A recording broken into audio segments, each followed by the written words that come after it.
ধনী হওয়ার একটা পরীক্ষিত আমল আছে। আল্লাহর নবী হাদিসের মধ্যে প্রমাণ করে দিয়েছেন যে কোনো আল্লাহর গোলাম যদি এই দোয়াটা পরে আল্লাহর কাছে দোয়া করতে পারে, রব্বুল আলামিন তাকে যে অর্থ সম্পদ সহায় সম্পত্তি দান করবেন, এটা পৃথিবীর সব মানুষ দেখে অবাক হয়ে যাবে যে ওর তো এত ধনী হওয়ার কথা ছিল না, ও হঠাৎ করে কেমন করে এত বড় ধনী হয়ে গেল। ওর তো এত বড়লোক হওয়ার কথা ছিল না, ওর এত অর্থ সম্পদ বৈবিত্য কোথার থেকে চলে আসলো। এর গোপন একটা থিওরি হচ্ছে আল্লাহর নবীর সাহাবী সাইয়েদনা ওসমান রাদিয়াল্লাহু তাআলা আনহুর এত সম্পদ। অনেক মানুষ মনে করবেন হুজুর আমরা টাকা চাই না। দেখেন, টাকা চাওয়ার অর্থ দুনিয়ার লোভের জন্য নয়। অনেক ইবাদত আছে না যেগুলো টাকা ছাড়া করা যায় না, যেমন হজ আপনার টাকা না থাকলে করতে পারবেন। জাকাত দেয়া অনেক দামি একটা সোয়াবের কাজ, আপনার টাকা নাই আপনি জাকাত দিতে পারবেন। কোরবানি দেওয়া অনেক দামি একটা সোয়াবের কাজ, আপনার টাকা নাই আপনি কোরবানি দিতে পারবেন। এর জন্য অর্থ সম্পদ থাকা দরকার ওই আল্লাহর সন্তুষ্ট অর্জন করার জন্য, আল্লাহকে পাওয়ার জন্য। এর জন্য নবী আলাইহিস সালাম তিনি বললেন, তোমরা যদি সকাল সন্ধ্যা বিশেষ করে ফজরের পরে এবং বিশেষ করে ফরজ নামাজের সালাম ফিরানোর পরে কোনো আল্লাহর গোলাম যদি এই দোয়াটা অন্তত 7 বার করে নিয়মিত পড়তে পারে, রব্বুল আলামিন তার অফুরন্ত নিয়ামতের ভান্ডার থেকে তাকে এমন জায়গা থেকে রিজিক দিবে সেটা কল্পনাও করতে পারবে না, এবং সেই রিজিক হবে হালাল। সুবহানাল্লাহি বিহামদি।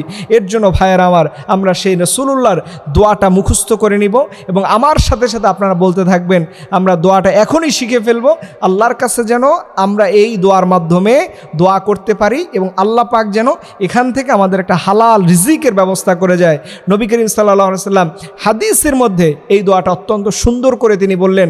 নবী করিম সাল্লাল্লাহু আলাইহি ওয়াসাল্লাম সেই দোয়াটা আমাদেরকে শিখিয়ে দিয়েছেন। আমার উম্মত তোমরা বেশি বেশি করে আল্লাহর কাছে এই দোয়াটা পড়ো।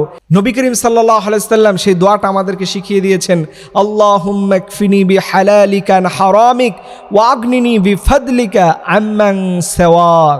এই দোয়াটা পড়বেন, আপনার কপাল খুলতে, ভাগ্য খুলতে বেশি সময় লাগে না। দেখবেন মানুষ বলে যে শরীর থেকে কাপড় খুলতে যতটুকু সময় লাগে ওর চাইতে কম সময় লাগে ভাগ্য খুলে যেতে।